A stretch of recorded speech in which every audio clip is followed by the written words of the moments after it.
Today, we're looking at the economics of gangs. After a gang went defunct in America, an economist got his hands on 4 years of their note taking, giving us an amazing insight into what goes on in gangs, how they work, and how much everyone gets paid.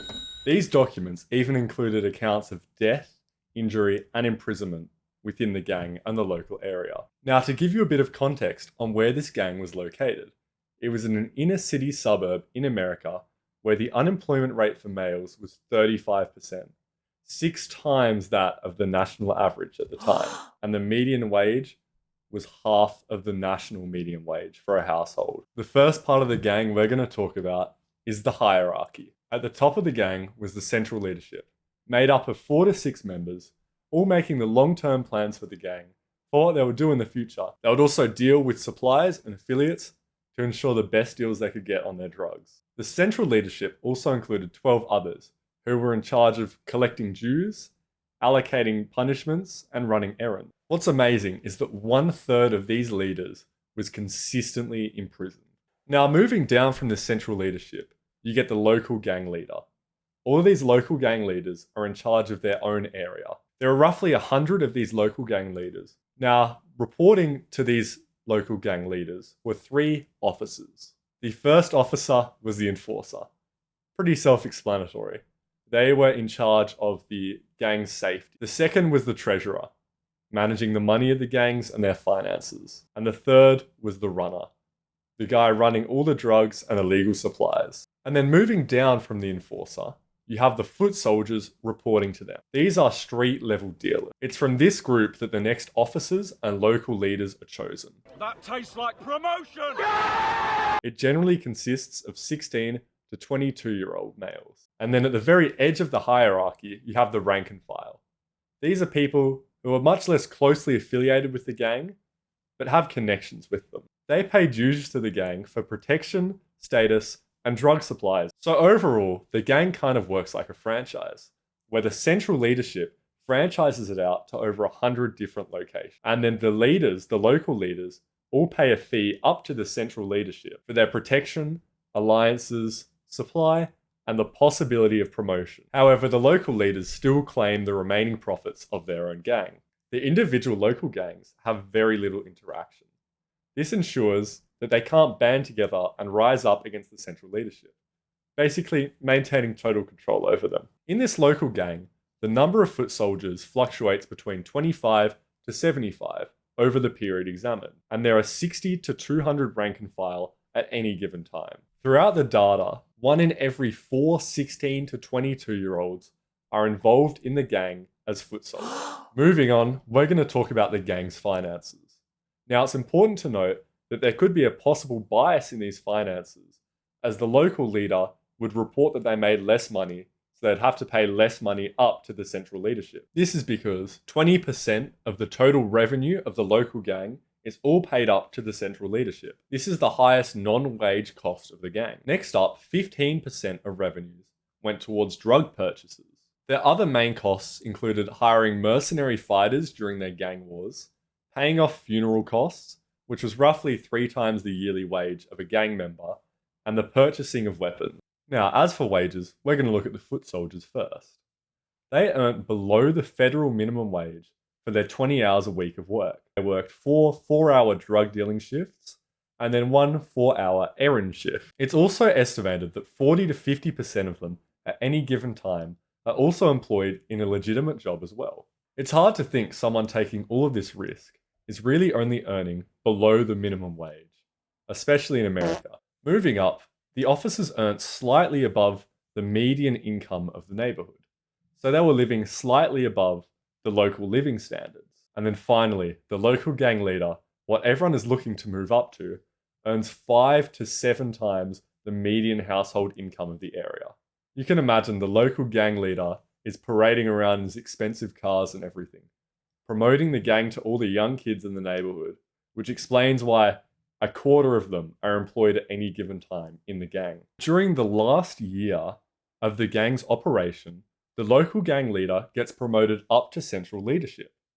During this time, the wage of the foot soldiers more than doubles. But what's the reason for this? With the local gang leader having been moving up, he can't keep as watchful of an eye on all of his foot soldiers as he would have before. So by paying them more, he ensures that they act in line and don't act up or betray him. The next thing we're going to talk about are gang wars. Now, as you can imagine, being a gang and selling illicit substances, you can't really advertise. So the only way to increase your area and increase your earnings is through a gang war. But on the other side, gang wars are extremely costly. The revenues of the gang half during war months. This is because the customers are afraid, and the gang is also lowering their prices in order to try and undercut the other gang they're fighting against, to get an edge over them and try and win the war. During the wars, the gang actually makes a net loss. A month of fighting cost the leader $10,000, which in $1990 is a lot of money. Also during the gang war, the wages of the foot soldiers is 40% more, due to the increased risk that they take on being in a war. But what's really surprising is the rate of death during these wars. I mean, we're talking about a 1.2% chance of death per month of working as a foot soldier during a gang war. On top of that, there's also an 8% chance of injury, also per month. This is versus a 0% chance of death during non-war months and a 3.3% injury chance. But because of the costs of the wars over the time of their fighting, it's really intriguing that there are any gang wars at all. Because they're so costly, you'd think that they just avoid them and don't get in wars. But then you see that wars occur quite often. One reason for this is as a foot soldier, you're trying to prove your toughness. You're trying to gain status. You want to work up the ranks and you want to earn the massive wage of the local leader. And how are you going to do this? By starting a war. It's also important to note there's a huge amount of benefits after the gang war to the gang. They expand their territory massively. This increases the gang's surplus and drug revenue, becoming a monopoly in the local area. What's also really interesting is after the gang wins the war and expands into their opponent's territory, all of the foot soldiers that are employed there, when they get killed, their funeral expenses that are paid out are much lower than those that were originally in the local area. So there's definitely a bit of bias going on there. What are the risks of being in a gang overall?